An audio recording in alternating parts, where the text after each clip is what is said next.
Good morning, good afternoon, good evening, wherever you may be. Welcome to another episode of Mondays at Microsoft.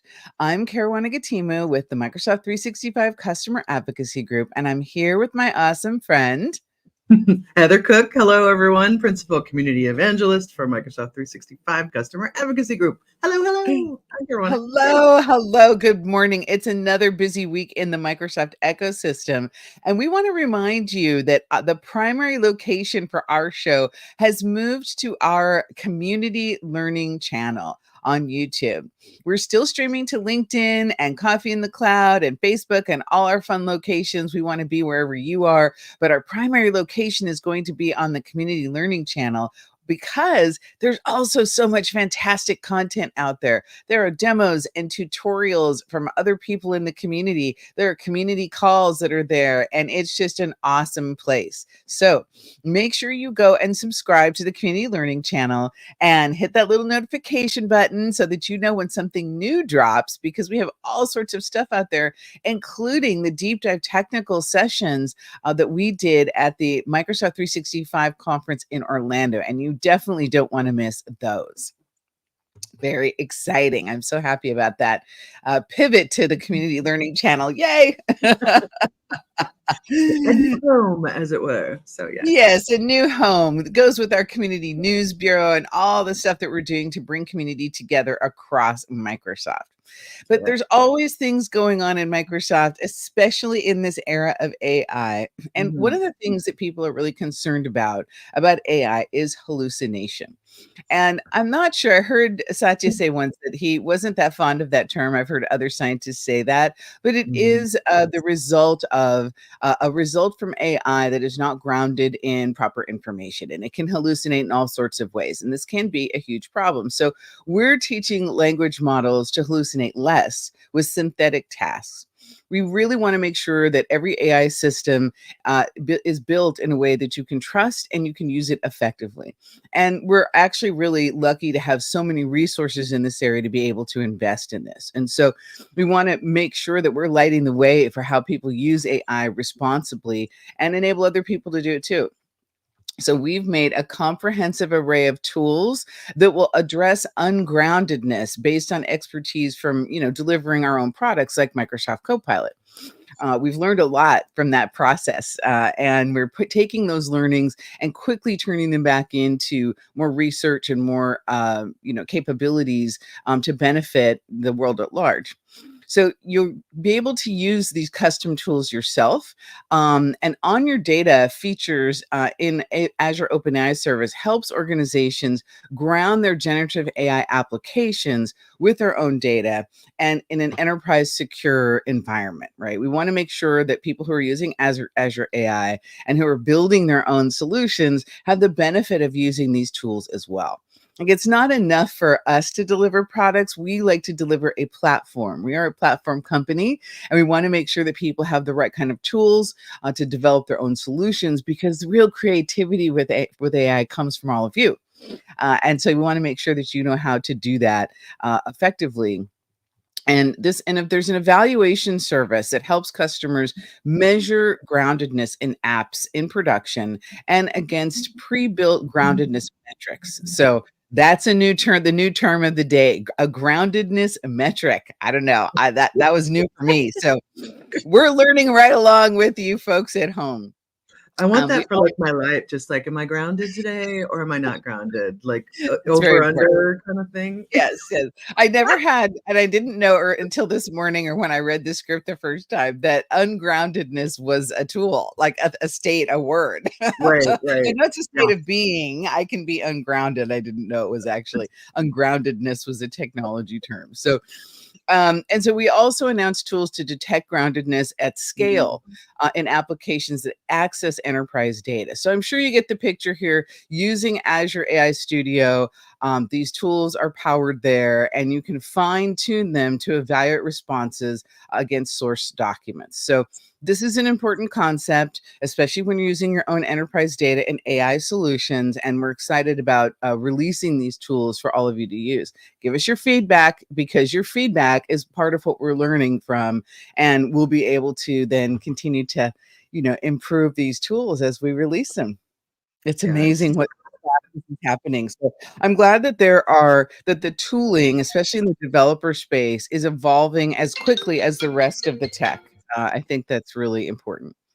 yeah, no, it's awesome. And just we keep as we build these scripts, there's like so much AI news. You kind of have to pick and choose a little bit through it, but Yeah, that's a you huge, do. cool new thing.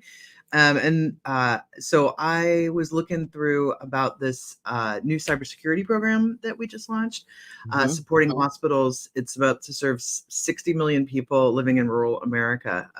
And the ransomware attacks in Mhm. this sector is just Yeah. more critical, for our infrastructure. And so ransomware against the healthcare sector is up 130%. That's 130, which is huge. So obviously these attacks, interrupt operations. They pose a threat to patient care, essential operations of hospitals, all that sort of thing. So, and in rural communities, this can be devastated, right? It can just, take out, an entire community of communities who are served maybe by one hospital, right? So really very cool new program. And the Rural Health Association, they have partnered with Microsoft Cybersecurity for these hospitals to look at, what are the unique needs of these organizations, and hopefully getting them some free and low cost technology services along with free training and support. So it was really cool getting into this article because it was about this particular program. But then I went even further, and there's a whole AI for health by Microsoft to Mhm. support nonprofits and research and all of that. So if you get into these articles, click all the links because there's such cool programs. One that I didn't even know that existed Yeah. called the Tech Spark program. That's really interesting too. So that's all about driving technology and cybersecurity job creation in partnership with local organizations, building community. And the Airband initiative, we've talked about this before, not hairband, remember, it's Airband, right? But that is all about getting companies, collaborating with them for public, private, and nonprofit, bringing high-speed internet access to rural communities across the United States, and really building that digital infrastructure for internet access and adoption. So just such a neat program, thinking about these rural hospitals, and then looking at the cybersecurity connection program that we're doing with them, and then the Airband initiative, like all lumped into one, is just awesome. So you can sign up for the cybersecurity program for rural hospitals at that AKA MS link there. Just super, really interesting, and a couple of really great reports in this space as well to check out that you can download as PDFs. And then kind of bouncing into another area, let's get more women online.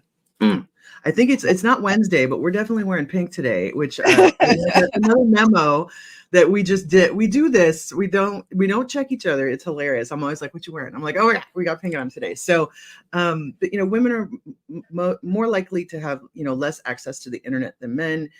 So Microsoft is doing partnering for across the digital divide through this Airband initiative, and the AKS link here, getting more women online. There's another great report there talking about how to do this in step-by-step ways. And that's a Mhm. lot of the times, you get these high-flying kind of programs and stuff, but we need that step-by-step. What do you do? What do you do in a community? Right. And so these reports that we're putting together are giving data and tools and checklists in order to do some of those things. And sometimes it just takes one step forward to bring a Yeah. whole lot of people with you. So super excited about Absolutely. that. Yeah. I love that. I love that. And of course, we know that, the creativity and innovation that comes from diverse teams and diverse thought processes is essential, and women are a huge part of that. So, everything that we can do to help others, because there's so many opportunities in technology. You and I are both always talking about how technology has improved and impacted our lives.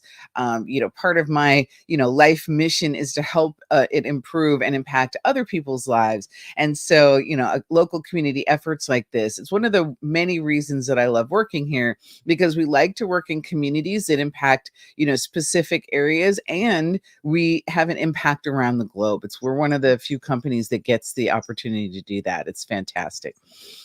So, but we have to do that responsibly as well. And I'm excited to mention that our 2024 sustainability report has been released. So, some of you have asked about this before, especially with the advent of AI and the intensity of the power demands and energy demands of AI. Many of you were concerned about, well, are we staying on track with our previously announced initiatives? Happy to say that yes, we are. We've accelerated some of them. We've altered them to ensure that we're still going to meet our clean energy goals as a company. And you can download this report and get up to date on it. And for me, it really serves as a blueprint for how companies can drive innovation, they can expand revenue, but they can also act responsibly for our planet. And so this information gives you the details on that in terms of what we're doing from a facilities and data perspective, from an energy consumption and manufacturing perspective. And of course, we stand and show this as an example so that our partners and other organizations can do the same. So our sustainability report is there for your review. Go check it out and continue to lean into that in your own space as well. So it's very exciting. Yeah, super cool. And so many, great programs, even working here. We say we started the show because we can't keep up, right? And Right. so and so as you do, research on it, scripts and stuff, I'm like, and then I'm like 2 hours later, I'm like, oh my gosh, I've read all this amazing stuff about what we're doing. And this one came up. I knew about this one before, but I got a bird's eye view into it at the European Collab Summit in Germany because one of our principal cloud advocates, Lee Stott, who is awesome, he brought the Microsoft for Startups Founders Hub into a booth on that show site. And so that was super cool. And so if you are a startup and you have not signed up for this Founders Hub, it's free. You need to go do it. And it helps startups radically accelerate innovation. There's access to AI services, expert guidance, all this technology training to really build that future proofing for your startup. It's open to everybody. It takes minutes to sign up. And there's a whole brand new white paper also on key trends in the AI startup space. So between the Founders Hub and that white paper, just such great information. And I'm hoping that we're going to continue to have the Microsoft for Startup team and others at more of our community events as well to make sure that people know about that from our Microsoft community lounges and such. So it's really, really cool. So definitely check it out. I Yeah. love that. I love the support that we give startups. But also, part of being in a community of startups, and we've seen this with the Microsoft Startup group as well as the Startup Grind. I know you and I both know Derek and his organization, is the energy and innovation and inspiration you get from other startup leaders, right? Because being in a startup can be a lonely journey. It's you, maybe a couple of friends. You think you have a great idea, but it takes a lot of personal energy to get a startup off the ground, not to mention business savvy and technical acumen. So being around other startup founders, it's not kind of a nice to have. It's almost essential to really get that energy, to replenish yourself, to give yourself the opportunity to learn as a new founder. And even if you've founded organizations before, the landscape is different now.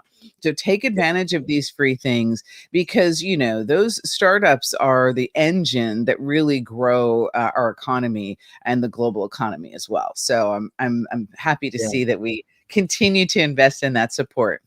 Yeah, it's definitely something where like at this show, there was a contest as well. So everybody got to get up and pitch, so it's like, think of it as mentorship, as networking, as learning, as, getting your pitch right, all of those things. It's so essential. Absolutely right. Yeah. Super Yeah, fun. because being able to say who and what you are in 3 Mhm. minutes, right, or in Oh, yeah. 90 seconds, that is a talent, and it Yep. doesn't just happen. You have to practice it. I Yep. always want people to, own their narrative. Even if you're not a startup founder, who Mhm. you are and what you do, you ought to be able to tell some executive that in an elevator in just a few seconds. And if you haven't thought about that Yep. lately, well, maybe now's the time to do that. It's a good Love it. thing. Well, there's so much more also happening over in Microsoft 365 and Azure and what have you. And I want to talk about my near and dear friend, Microsoft Teams, this morning. I don't know how many of you use HubSpot, but HubSpot is a marketing automation tool. Very, very popular, very simple to use. And now Microsoft Teams has an integration with HubSpot for those of you doing webinars. Now, if you've ever run webinars at an organization, especially for for your customers, you want to capture that information, right? You want to capture the people who are coming to your webinar. You want to keep those relationships warm, as we refer to it there, and be able to also track that in case you have inquiries like how impactful are your webinars. Well, the integration with Teams will allow that to happen. So the webinar space in Microsoft Teams is very vibrant. They continue to add new features. And this really enables organizations to harness that full potential of these marketing events through the life cycle of customer acquisition, right? You make sure customers are aware of everything you have to offer. If they're interested enough to come to a webinar, that's fantastic. You want to keep engaging with them, because even if they don't buy something in that particular cycle, you've created goodwill in that customer base, right? And so they'll think of you again, especially if you continue to engage with them via email marketing and other tools. So I always found that my most effective technique when I did do sales, now it's been 20 years since I did that, was educating my customers. I don't think I ever sold them anything. I think I educated them about the opportunities that they had with what I had available, and that change of energy, of attitude with people makes a big difference. But from an inside out perspective, you do need that capability to track that behavior and understand what's going on. So check out that webinar integration with HubSpot. And of course, we integrate with our own CRM products as well, as you would think. But HubSpot is super popular, so I'm happy to see them release this. I love Yeah. these third-party integrations. I just think that they make things so much better, because people use other things than Microsoft. That's just the reality of any organization. You're going to have multiple vendors. So the more that we can connect the Yes. dots for people, the better off it is. Yeah, that's awesome. All the connectors out there that, we talked about that a lot last week too, about just the ability through APIs, getting to different third-party products, and really, being where people are, Yeah, and connecting absolutely. their products. It's so cool. And getting into on the power side of things, it's working with complex data models in an ERD view, fueled by Copilot. I was like, say that 4 times fast, right? I was glad that was your segment and not mine. I was pretty happy about that.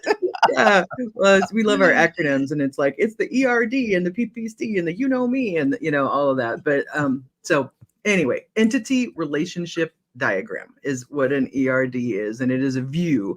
And in Power Platform, we're looking to do data models with multiple tables a lot of the times, right? So the public preview of a brand new data experience that simplifies working with these entity relationship diagrams, or ERD view, with the assistance of Copilot. So this feature really allows that seamless working with data through a variety of sources, your natural language inputs, Excel files, SharePoint lists, and it's all drag and drop. So really exciting, more of that goodness of making things easier to do with that drag and drop functionality, and being lit up by Copilot, which is awesome. So now the feature is currently available in English, and you can get it through the Copilot preview features in your environment.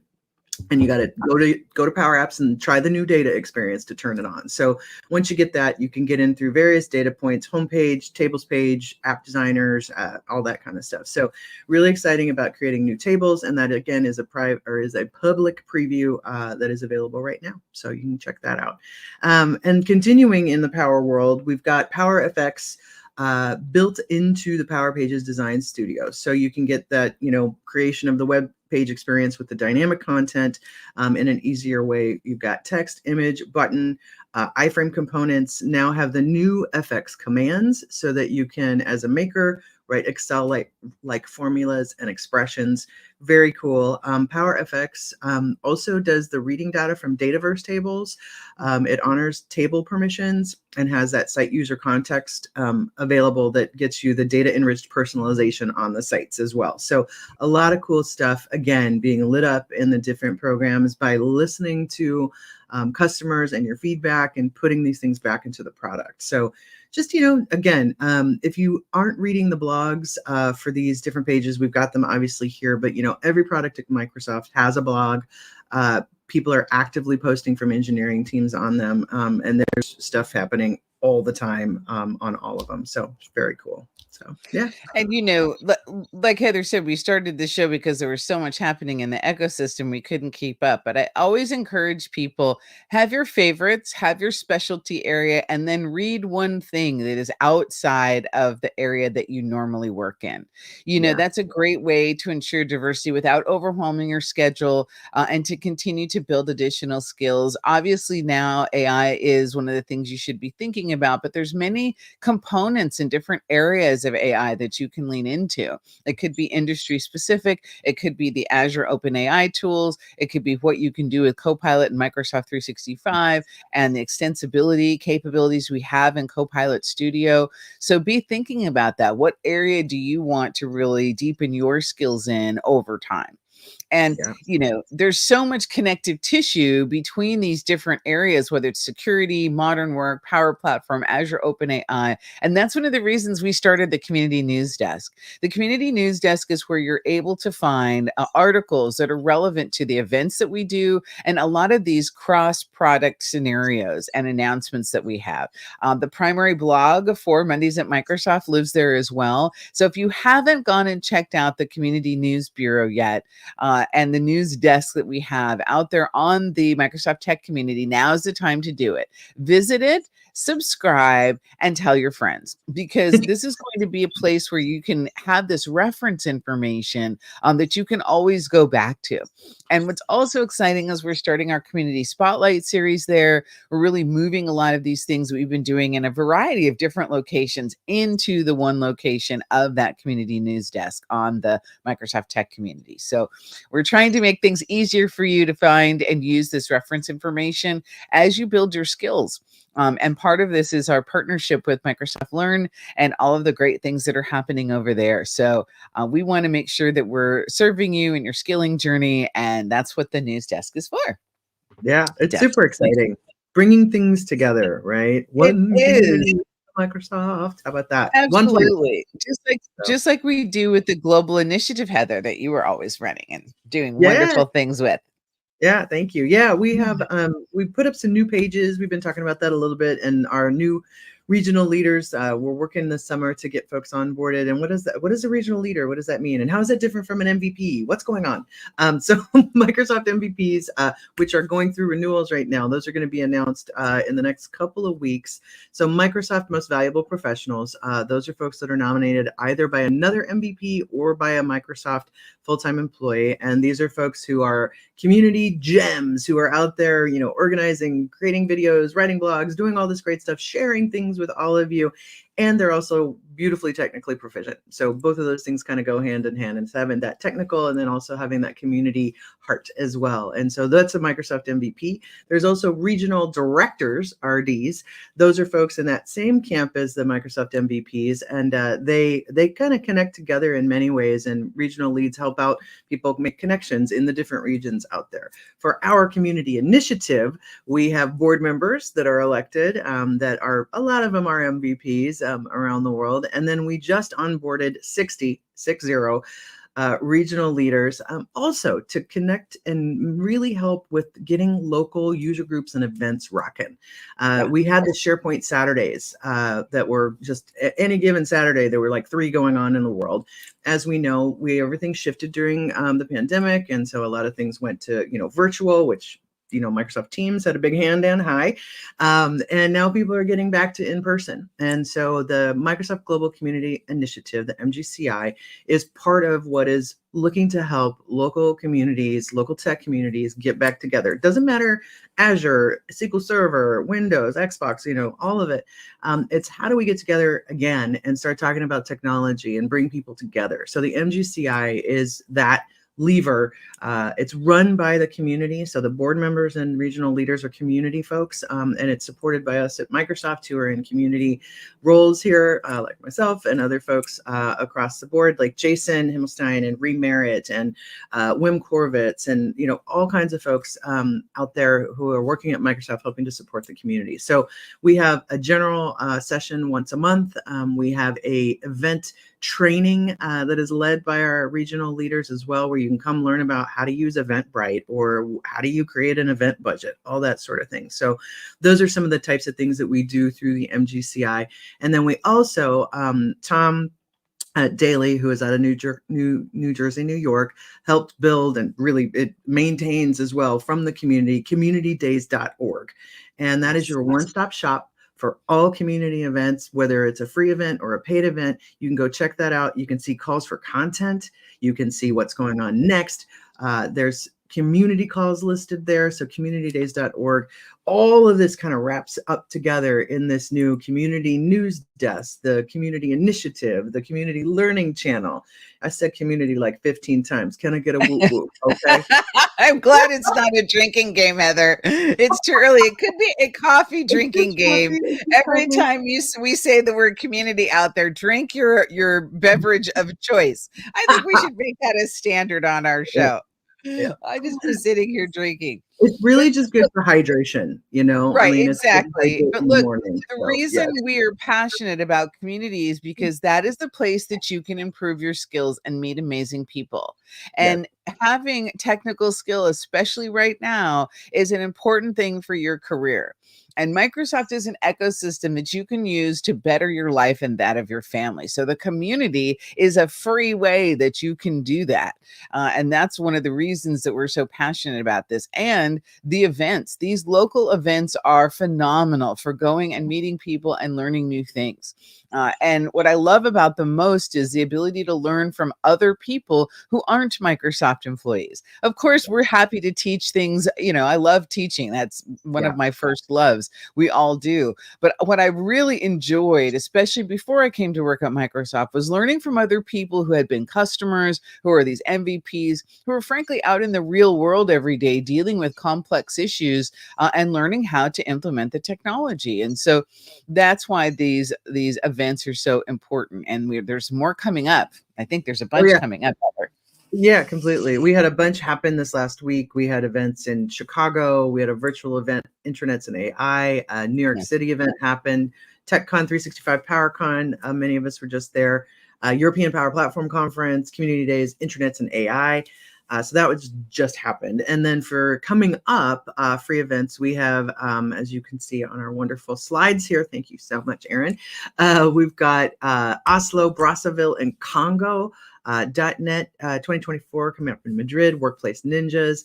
We've got AI Community Conference in Toronto, and then I'm going to headline and do the keynote for M365 Chicago Community Days. Always happy to go back home to Chicago.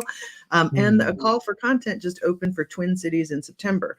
So not only we're listing the events, but we're listing the calls for content for these too. So if you're interested in being a speaker for the first time or for the 100th time, calls for content are listed on these sites as well.